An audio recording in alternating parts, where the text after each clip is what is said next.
Assalamualaikum warahmatullahi wabarakatuh. Waalaikumsalam warahmatullahi wabarakatuh. Sampurasun Sunun. Rampes. Baraya STH Pasundan. Alhamdulillah sore ini di Media Center STH Pasundan mengadakan giat podcastan. Sore ini insya Allah kita akan membahas peran fungsi dari paralegal di Media Center STH Pasundan ini. Alhamdulillah sudah hadir, kita perkenalkan, sudah hadir. Pertama, terima kasih atas kehadirannya Pak Hayatul Hamid. Gimana, sehat? Alhamdulillah, Pak. Sehat, Pak? Alhamdulillah, hari ini kita diberikan kesehatan oleh Allah. Dan yang berikutnya juga narasumber yang kedua, kita hadir juga dosen senior dari STH Pasundan dengan siapa, Pak?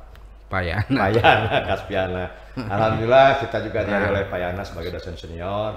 Insya Allah hari ini kita akan membahas paralegal itu sendiri. Mudah-mudahan saja setelah podcastan ini masyarakat juga paham tentang apa itu paralegal.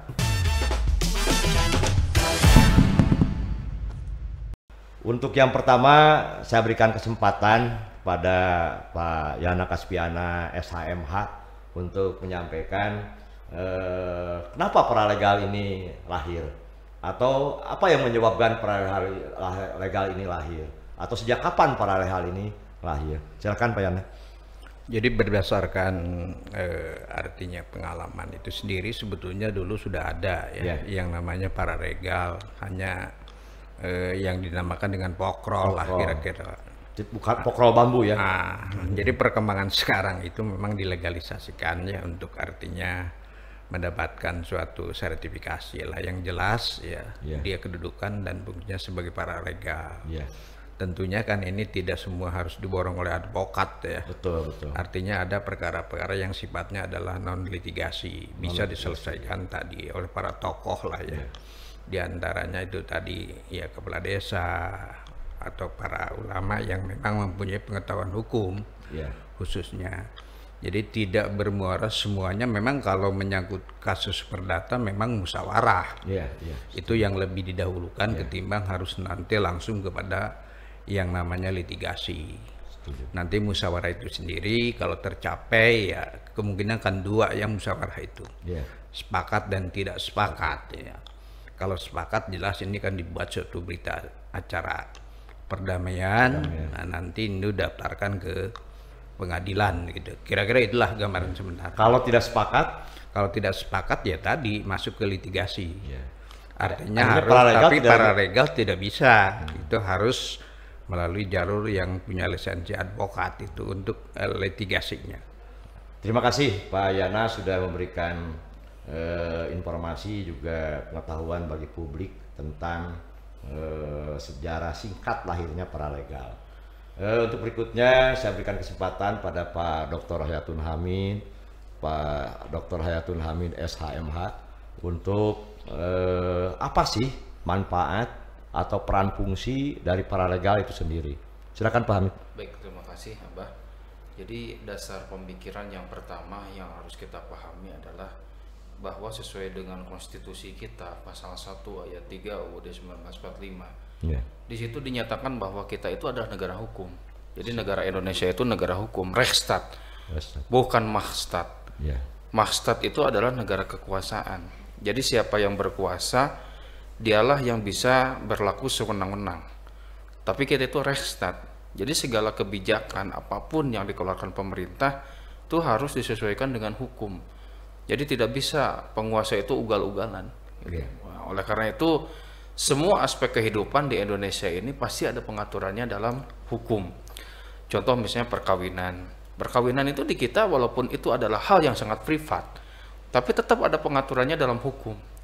Misalnya dalam Undang-Undang Nomor 16 tahun 2019 ya, itu adalah perubahan dari Undang-Undang Nomor 1 tahun 74 tentang perkawinan.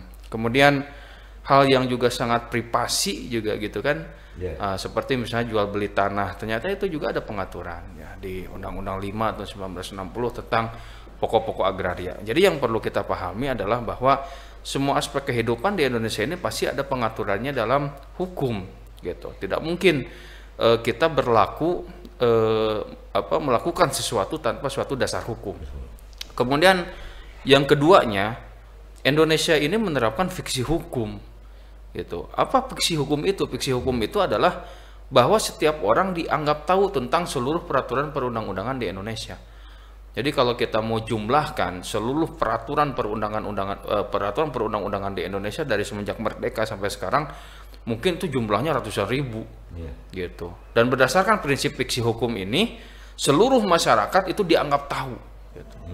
Jadi semua lapisan masyarakat, entah itu latar belakang pendidikannya berbeda-beda, latar belakang keluarganya berbeda-beda, tapi semuanya dianggap tahu tentang seluruh peraturan perundang-undangan di Indonesia. Oleh karena itu, di Indonesia tidak ada ceritanya orang melanggar hukum kemudian bilang bahwa saya tidak tahu kalau ada undang-undang ini, gitu. Jadi aparat penegak hukum tidak akan menerima alasan tersebut, gitu. Jadi karena Indonesia menerapkan fiksi hukum, ini seluruh warga masyarakat Indonesia perlu mengetahui tentang hukum yang berlaku di Indonesia, gitu. Karena tidak akan ada alasan bahwa kita tidak tahu ada undang-undang ini, gitu. Aparat penegak hukum tidak akan menerima itu. Kemudian yang ketiga, bahwa khususnya misalnya kepala desa. Ini kan kepala desa itu adalah pemerintahan yang langsung bersinggungan dengan masyarakat. Kalau boleh dibilang pemerintahan desa itu adalah ujung tombak dari otonomi daerah. Nah, sebagaimana yang kita ketahui, kalau di masyarakat bawah itu di akar rumput masalah pasti selalu ada, gitu. Masalah pertanahan, sengketa tanah, sengketa waris, sengketa jual beli. Nah, bisa kita bayangkan kalau kepala desanya sendiri tidak paham hukum, gitu. Jadi kalau misalnya kepala desanya tidak paham hukum, boleh jadi dia bisa mengeluarkan keputusan yang justru melanggar hukum. Nah, oleh karena itu pendidikan paralegal ini sangat dibutuhkan oleh para kepala desa, karena kalau di akar rumput itu masalah pasti kompleks, gitu. Apalagi sekarang di era digital, gitu ya, dimana sekarang digitalisasi sudah mulai masuk ke desa-desa terpencil. Ya, kita bisa bayangkan kalau kepala desa itu tidak memahami dan tidak mengetahui tentang undang-undang ITE, informasi dan transaksi elektronik, gitu. Nah, sementara masalah-masalah ITE ini setiap hari hampir ada, hampir selalu ada, gitu, Pak. Nah, oleh karena itu diklat paralegal, gitu ya, ini betul-betul sangat dibutuhkan, bukan hanya untuk kepala desa saja, tapi untuk seluruh lapisan masyarakat itu. Saya kira sangat penting diklat paralegal ini, apalagi diklat paralegal sudah ada payung hukum, ya, diantaranya di Undang-Undang tentang bantuan hukum itu sudah ada, ya, di Undang-Undang 2011, kemudian di Permenkumhamnya itu ada di Permenkumham nomor 3 tahun 2021 tentang paralegal, gitu, Pak. Terima kasih Pak Hayatul Hamid. Kita juga ingin mengetahui apa yang menjadi gagasan STH, karena STH tempo hari melaksanakan seminar tentang revitalisasi pemberdayaan masyarakat desa.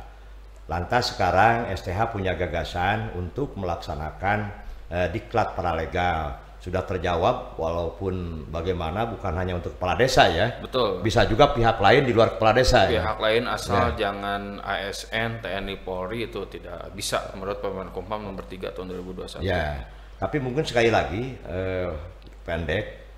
Kenapa yang pertama ini justru STH ini bekerja sama dengan DTPMD untuk menyelenggarakan diklat paralegal? Kenapa yang menjadi fokusnya di kepala desa? Apakah karena terlampau banyak kepala desa di daerah-daerah saat ini yang dalam tata kelola keuangan, terutama posting anggaran BUMDes dengan ketahanan pangan, karena kepala desa banyak yang terjerat masalah hukum, atau mungkin juga ada latar belakang yang lain? Silakan Pak Hamid. Ya, jadi begini, Bah, dalam prinsip otonomi daerah sekarang itu desa seakan-akan eksistensinya sangat diakui, gitu. Eksistensi pemerintahan desa dalam prinsip otonomi daerah di Indonesia sekarang itu sangat diakui.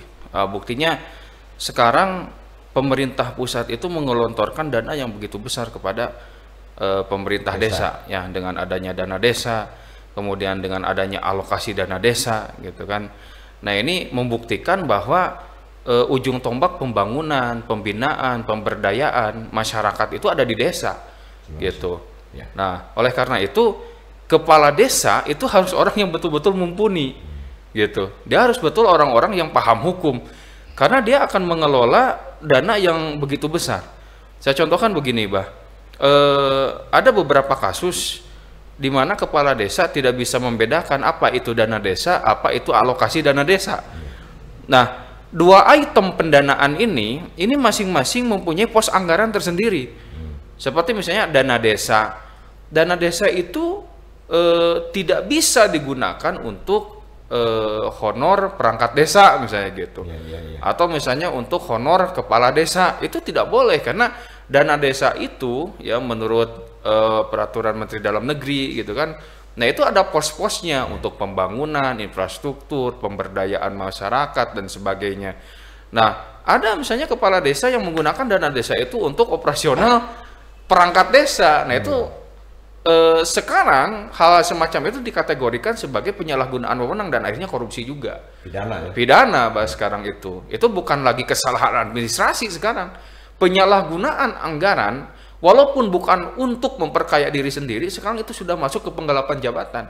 Kalau dulu sebelum ada undang-undang korupsi, itu masuknya hanya wilayah administrasi saja, kesalahan administrasi. Tapi sekarang itu masuk ke ranah pidana. Nah, oleh karena itu kepala desa harus orang yang betul-betul paham hukum. Belum lagi sekarang kepala desa itu dia memiliki beban untuk menjaga aset desa. Gitu. Berapa banyak gitu ya kasus-kasus di mana kepala desa itu menyalahgunakan aset desa. Bahkan tidak sedikit juga yang menjual aset-aset desa. Nah, oleh karena itu ya kepala desa juga harus paham tentang apa itu aset desa. Dan itu ada dalam pengaturan peraturan perundang-undangan. Tidak mungkin kepala desa itu tidak memahami peraturan perundang-undangan tentang aset desa. Harus memahami, tidak boleh tidak paham gitu. Karena di situ pemasukan desa, kekayaan desa itu pasti datangnya dari aset desa. Belum lagi sekarang ada BUMDes gitu ya. Sekarang dengan adanya diberlakukannya undang-undang tentang cipta kerja, kemudian turunannya ada peraturan pemerintah nomor 11 tahun 2021 tentang BUMDes. Jadi kepala desa sekarang betul-betul harus orang yang melek hukum gitu, Pak. Ya, karena semua aspek pemerintahan di desa, entah itu BUMDesnya, entah itu aset desanya, entah itu dana desa, alokasi dana desa dan sebagainya, apalagi tentang terkait pembentukan Raperdes, rancangan peraturan desa, itu ada kaedahnya. Ya, mana hal-hal yang bisa dibuat perdes, mana urusan-urusan yang tidak bisa dibuat perdes. Gitu. Itu pun harus paham kepala desa. Karena ada urusan-urusan pemerintah pusat yang tidak diserahkan ke daerah.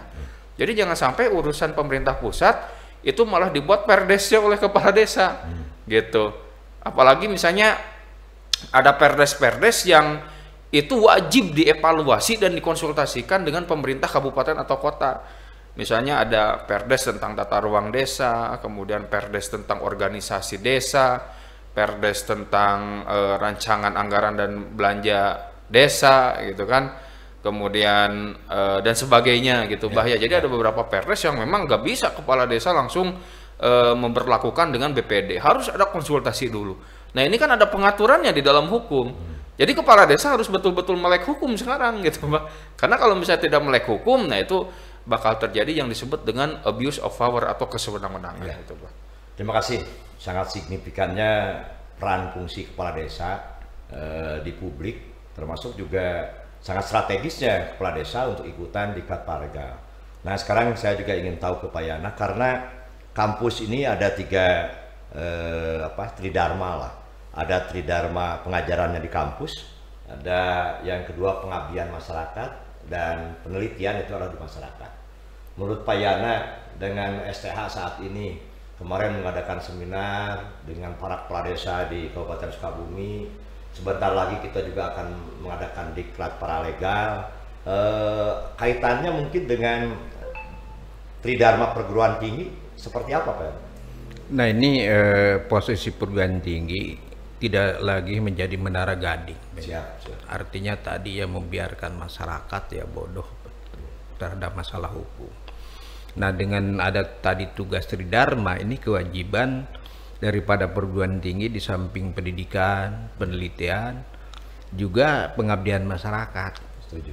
Jadi memang ini salah satu tugas Tridharma Perguruan Tinggi, yaitu tadi ya, bagaimana memintarkan masyarakat khususnya di bidang hukum. Bukan hanya bentuk penyuluhan hukum saja, ini bisa tadi kita menyelenggarakan tentang pendidikan paralegal.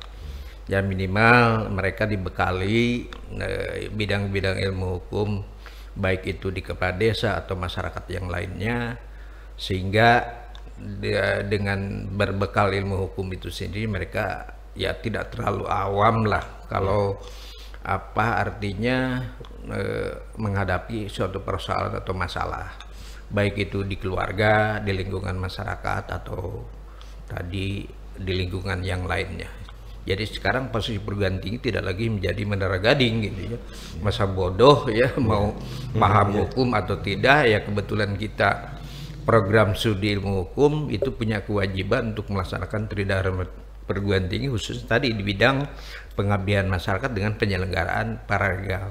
Ya di samping itu juga kan kita sudah melangkah dengan penyelenggaraan PKPA ini kan. Ini sudah angkatan ke-11 ya. Nah ini juga salah satu artinya tugas dari perguruan tinggi, tapi kita tidak bisa mandiri, ini juga harus ada kerjasama dengan tadi ya DPN Pera di pusat. Nah yang tadi kita sudah angkatan ke-11 alhamdulillah ya. Dan tahun ini juga sudah dari jumlah 23 peserta itu 22 lulus ya. Hanya yang satu yang gagal di dalam artinya pendidikan PKP. Nah itu salah satu kontribusi Sekolah Tinggi Hukum Pacuan Sukumi di dalam hal mencerdaskan daripada pengetahuan khususnya bidang hukum. Dan yang sifatnya itu adalah litigasi nantinya gitu. Memang benar kata Abah, katanya advokat yang pandai itu tidak usah bertarung di pengadilan ya.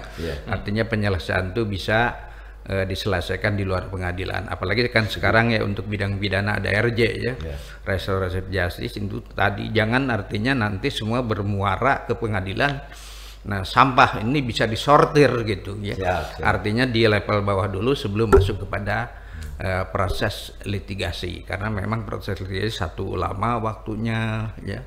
Kadang-kadang hubungan keluarga juga jadi pecah, rusak. Nah sesuai dengan kultur masyarakat Indonesia barangkali ini kulturnya lebih mengedepankan kepada aspek musyawarah dalam penyelesaian masalah itu sendiri. Itu barangkali.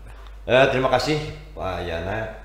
Baraya STH Pasundan, alhamdulillah sebentar lagi kita ada di penghujung acara, tapi mungkin saya juga harus bertanya kembali kepada narasumber, terutama ke Pak Hamid. Pak Hamid, kepada Pak Hamid saya ingin tanyakan, karena Indonesia ini negara hukum, ya, apakah juga dengan melaksanakan diklat paralegal itu juga ada upaya-upaya dalam rangka kita ikut serta untuk mewujudkan hukum sebagai panglima di negara Indonesia? Karena kalau saya boleh tanya juga ke Pak Hamid, apakah hukum sudah jadi panglima kah di negeri kita? Silakan Pak Hamid.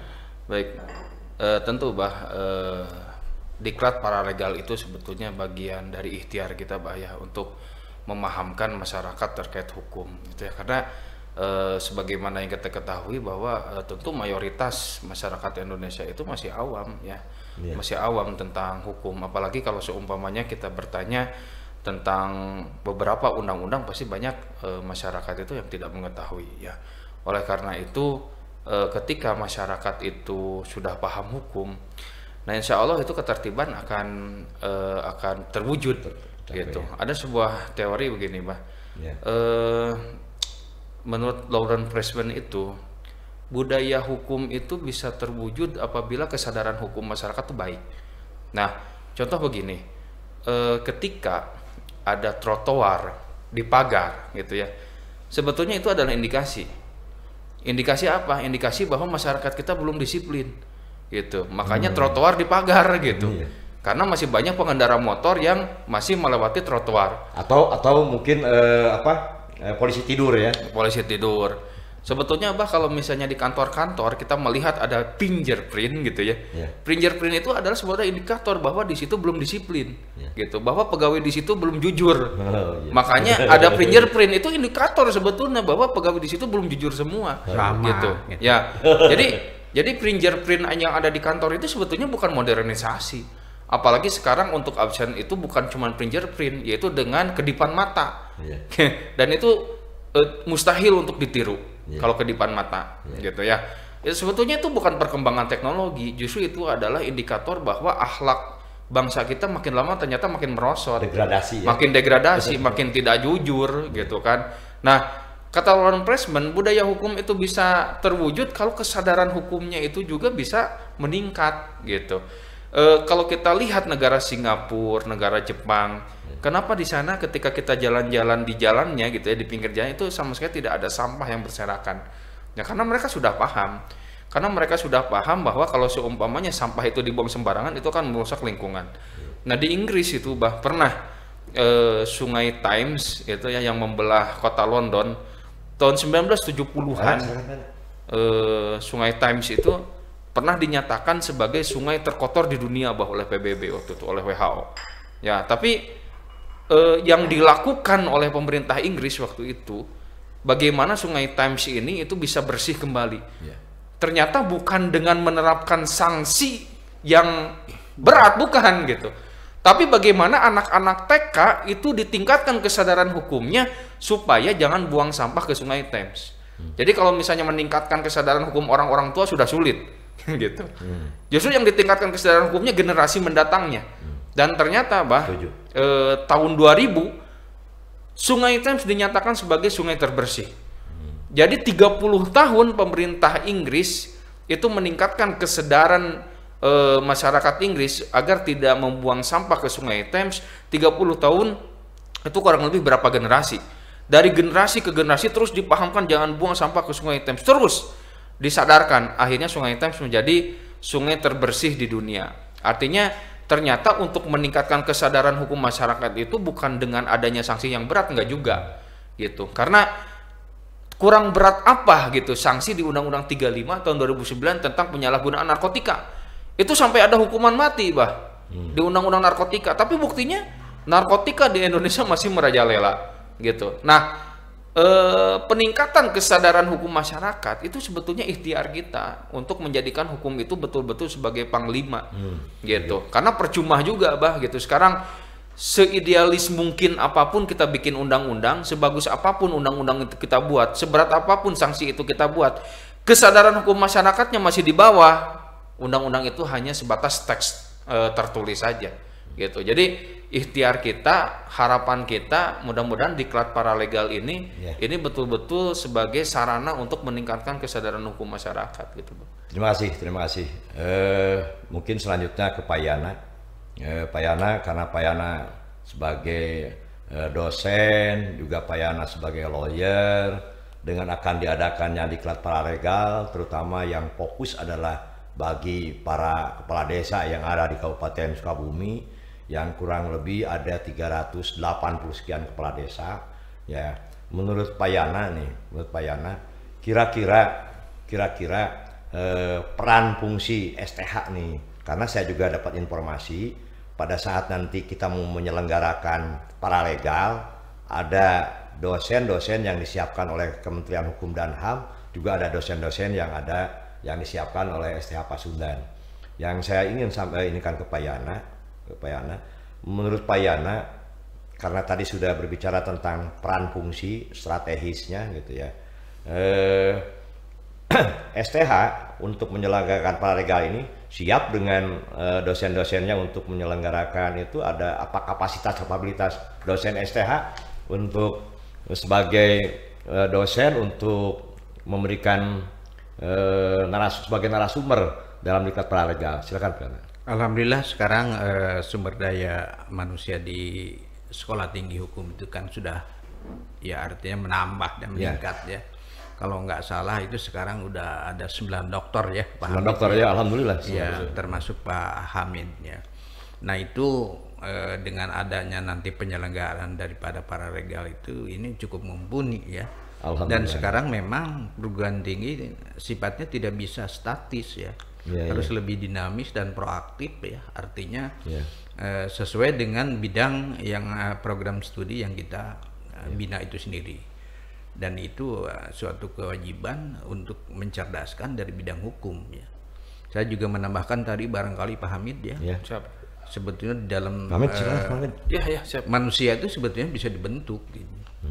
Jadi kesadaran hukum itu, misalnya orang Indonesia ke Singapura gitu ya, itu tidak akan neko-neko ya, karena memang di sana itu penegakan hukumnya memang konsekuen ya. Tapi kebalikannya gitu, orang yang hidup dalam sistem hukum yang baik masuk ke wilayah tanda kutip lah Indonesia. Ya ngaco juga ya. Nah akhirnya kan itu problem kita ya, untuk artinya membenahi diri bagaimana tingkat kesadaran hukum itu sendiri bisa artinya tumbuh ya dan berkembang dengan sendirinya. Betul ya Pak Hamid ya, dengan adanya pijar tadi ya. Nah indikator kan ya. Lalu ada CCTV gitu ya. Nah itu kan diantaranya tingkat kesadaran hukum yang rendah ya bagi masyarakat. Di samping juga memang ada nilai positif juga ya untuknya kalau ada kejahatan dan sebagainya. Karena tadi ya, kesadaran hukum itu tidak lepas daripada tadi sistemnya itu sendiri ya. Kalau memang ditegakkan secara konsekuen, kita ya tadi ya sebagai negara hukum ya bisa sukses lah ya. Tapi kan problemnya tadi ya. Jadi kalau orang Indonesia ya ke luar negeri tadi ya Pak Hamid ya ke Singapura nggak bisa macam-macam kan itu.